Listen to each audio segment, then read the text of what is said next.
વાવ વિધાનસભાની બેઠક પર પેટા ચૂંટણી પૂર્ણ થઈ ગઈ એટલે હવે એવું હતું કે સભાઓ રેલીઓ સરઘસ આ બધી બંધ થઈ જશે અને હવે 23મીના મતદાનની વાત છે। કારણ કે હવે સભા કરીને કોઈ મતલબ એટલે નથી કે હવે કોઈ મતદાર પાસે જવાનું નથી, મત લેવાનો નથી, પરંતુ રાજનીતિ એવી જ રહી। ફરી આજે મોટી સભા થઈ અને આડે હાથ લેવામાં આવ્યા શંકર ચૌધરીને। નમસ્કાર, હું છું દીક્ષિત ઠકરાર અને આપ જોઈ રહ્યા છો ગુજરાતનો ગર્જનાદ ન્યૂઝ રૂમ। વાવ વિધાનસભાની પેટા ચૂંટણી પૂરી થઈ ગઈ એટલે પ્રચાર પડઘમ પણ શાંત, ચૂંટણી પણ પૂરી અને હવે પરિણામની રાહ હતી કે જે પક્ષ જીતે એ મોટી સભા કરશે, શક્તિ પ્રદર્શન કરશે, વિજય સરઘસ કરશે। પરંતુ આ બેઠક પર ચૂંટણી ફોર્મ ભરવાનું હતું એ દિવસથી 13મી તારીખ સુધી એક જ વ્યક્તિ ચર્ચામાં રહ્યા, જેનું નામ છે માવજી ચૌધરી।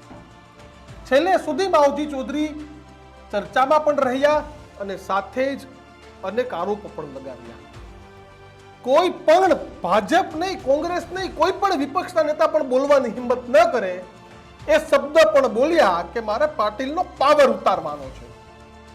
આ શબ્દ પણ માવજી ચૌધરી ખુલીને બોલ્યા, પરંતુ સીધો આરોપ માવજી ચૌધરીએ અત્યાર સુધી પાટીલ ઉપર લગાવ્યો હતો, ભાજપ ઉપર લગાવ્યો હતો, રત્નાકરજી ઉપર લગાવ્યો હતો, પરંતુ શંકર ચૌધરીનું નામ નતા બોલ્યા। કારણ કે માવજી ચૌધરીને પણ ખબર હતી કે શંકર પણ ચૌધરી સમાજમાંથી આવે છે, શંકરભાઈ પણ, અને શંકર ચૌધરીનું નામ લેવામાં આવે તો માઇનસ મને જ થશે, મને જ નુકસાન થશે, કારણ કે એક જ સમાજના બે નેતા સામસામે ના આવી શકે। પરંતુ ઘાટ એવો થાય છે કે માવજી ચૌધરીને સભાઓમાં ભીડ વધતી ગઈ, ભાજપ માટે ટેન્શન એ થઈ ગયું કે અમારે કોંગ્રેસ સામે લડવું કે પછી માવજી ચૌધરી સામે લડવું। કારણ કે સૌથી વધુ વોટ બેંક ચૌધરી સમાજની ભારતીય જનતા પાર્ટી સાથે જોડાયેલી છે, પરંપરાગત કોર વોટરો છે, અને આ કોર વોટરો ભાજપને ખસતા દેખાયા। પહેલા તો અલ્પેશ ઠાકોર સુધી સીમિત હતું, પરંતુ માથા પરથી પાણી ગયું, સી.આર. પાટીલ પણ પહોંચ્યા, રત્નાકરજી પણ પહોંચ્યા, બેઠકો પણ થઈ, ગૃહમંત્રીએ પણ દોડવું પડ્યું અને મુખ્યમંત્રી પણ સભાઓ કરી, પરંતુ જે ચૌધરી સમાજમાં કરંટ આવવો જોઈએ ના કરંટ નતો આવતો। અને વિધાનસભાના અધ્યક્ષ હોવા છતાં પણ સંવૈધાનિક પદ છે, વિધાનસભાનો અધ્યક્ષ કોંગ્રેસ ભાજપ કોઈના ન હોય, તેના માટે તમામ લોકો સમાન હોય, પરંતુ છેલ્લે ચૂંટાયા તો કમળ પર જ હતા અને શંકર ચૌધરીને પ્રચારમાં ઉતરવાનો આદેશ થયો। શંકર ચૌધરીને કમાન સોંપવામાં આવી, કારણ કે તમામ નેતાઓ પહોંચ્યા હતા, તમામ પ્રયત્નો થયા, પરંતુ માવજી બા કોઈથી મેનેજ ન થયા। અને આ બાજુ ભાજપની સભા હોય એના કરતા માવજી ચૌધરીમાં ચૌધરી સમાજના આગેવાનો નેતાઓ વધારે પહોંચતા હતા, એમાં કોઈ મનમેક નથી। જે માવજી ચૌધરી શંકરભાઈનું નામ ખુલીને નતા લેતા, પરંતુ આ પરંપરા, આ વાત શંકર ચૌધરીએ તોડી અને ખૂબ મોટી સંખ્યામાં શંકર ચૌધરીએ માવજી ચૌધરી પર મોટા આરોપો લગાવ્યા અને સીધો જ ગંભીર આરોપ લગાવી દીધો કે માવજીભાઈ તમને વેચવા નીકળ્યા છે, પૈસાનું સેટિંગ કરી લીધું છે અને સામેવાળા પાસેથી પૈસા લઈ અને કઈ રીતે ભાજપ ન જીતે તેના માટેનો પ્રયાસ કરી દેવામાં આવ્યો છે।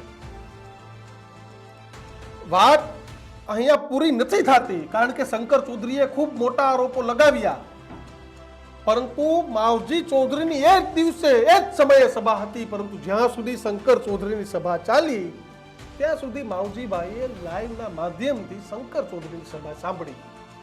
જેવી શંકર ચૌધરીની સભા પૂરી થઈ એવા માવજી બા પણ મેદાનમાં આવી ગયા અને મોટા આરોપો લગાવ્યા અને તમામ શંકર ચૌધરીના આરોપો ફગાવવાની સાથે પછી તો વર્સિસ થઈ ગયા। તો એક બાજુ માવજીભાઈ, એક બાજુ શંકરભાઈ, આ બંને વર્સિસ થઈ ગયા અને તમામ લોકો એવું પણ બોલ્યા કે મીડિયાને તો મસાલો જોતો તો એ મળી ગયો અને આરોપ પર આરોપ લગાવવા માંડ્યા, પરંતુ તમામ લોકોને હતું કે આ વાત 13મીએ પૂરી થઈ જશે અને 23મીએ મતગણતરી થશે એટલે ખબર પડી જશે। પરંતુ આગળની જે મેં વાર્તા કરી ને તેનો અધ્યાય હવે કરું છું કે આજના દિવસે માવજી ચૌધરીએ સામાજિક કાર્યક્રમમાં ફરીથી શંકર ચૌધરી પર વિફર્યા, મોટા આરોપો લગાવ્યા અને સ્વરૂપજીને જીતાડવા માટે જે શંકર ચૌધરીએ મહેનત કરી અને જેવા એગ્રેસિવ મોડમાં શંકરભાઈ બોલ્યા હતા એના કરતા પણ એગ્રેસિવ મોડમાં આજે માવજી ચૌધરી જોવા મળ્યા। ખુલીને આરોપો લગાવ્યા, ખુલીને કહ્યું કે વિદેશ પ્રવાસે જવાના હતા, ટિકિટ આવી ગઈ હતી, તો કેમ ફરી અહીં રોકાઈ ગયા? કોના ઈશારે રોકાયા? એટલે શા માટે સમાજની વિરુદ્ધમાં પડ્યા? આ મુદ્દો પણ લઈ આવ્યા. અને હવે આ મુદ્દો સમાજકારણ ઉપર આવી ગયો છે. કોંગ્રેસના આરોપનો જવાબ દેવાની વાત તો સાઈડમાં રહી ગઈ. શંકરભાઈ માવજીભાઈના આરોપનો જવાબ દેતા રહ્યા છેલ્લે સુધી. અને હવે 2027ના અધ્યાયની વાર છે, કારણ કે હવે માવજીભાઈને ખબર છે કે હાર કા જીત, ત્રીજું વધીને કઈ નથી થવાનું. ભાજપ છોડી દીધી અને ભાજપે સસ્પેન્ડ કરી દીધા, આ વાત પણ કોઈ હકીકત છે. પણ હવે 2027માં શું? તો 2027માં શંકરભાઈને થરાદથી જીતવું હશે ને, તો પણ ચૌધરી સમાજને એક સાથે રાખવો જરૂરી છે.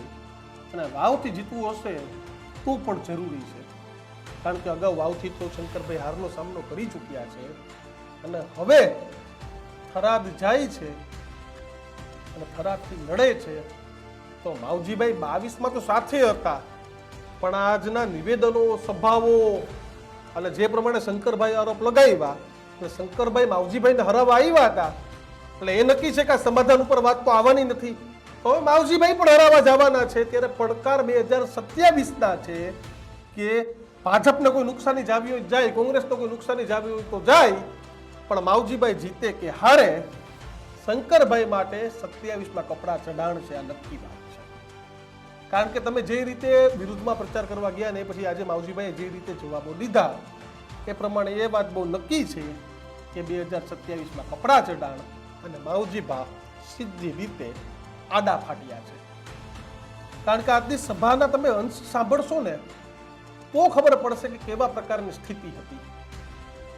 અને આ માહોલમાં આ બેઠક પરથી હવે જીતવું અને સમાધાન છે તે ખૂબ અઘરું છે.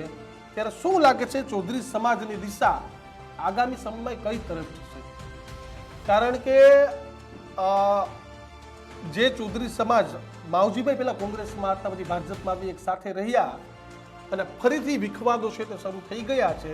માવજીભાઈ એવું કીધું કે થરાદ લડવા આવ્યા, મને એવું હતું વાવ, પણ વાવ પણ પેટા ચૂંટણીમાં સ્વરૂપજીને ટિકિટ આપી દીધી. અને અગાઉ પણ કહી ચૂક્યા છે કે વાવ રાણા ગજેન્દ્રને પણ આપી, વાવ રાણા ગજેન્દ્રસિંહને પણ ટિકિટ આપી હોત તો મને વાંધો ન હતો. અમીરામ આસલ પણ હતા, પરંતુ સ્વરૂપજીને ટિકિટ આપીને 2022માં હારી ગયા તો પણ આપી, એના માટે મારો વિરોધ હતો. માવજીભાઈની પોલિટિકલ ભાષા પણ હોઈ શકે, પરંતુ હવે શંકર ચૌધરી માટે માવજી ચૌધરી માથાનો દુખાવો છે તે બની ગયા છે. શું લાગે છે તમને 2027માં શંકર ચૌધરી માટે કપડા ચઢાણ રહેશે કે નહીં? તે કોમેન્ટ બોક્સમાં જણાવો. અને વધુ આવા જ વિડીયો જોવા માટે જોવો ન્યૂઝરૂમ ગુજરાતનો ગર્જના. અને જો હજુ પણ તમે અમારી ચેનલ લાઇક, શેર કે સબસ્ક્રાઇબ નથી કરી તો સબસ્ક્રાઇબ કરી અને બેલ આઇકોન અત્યારે દબાવી દો, કારણ કે તો આવા જ પોલિટિકલ વિડીયો છે તો તમને મળતા રહેશે. નમસ્કાર.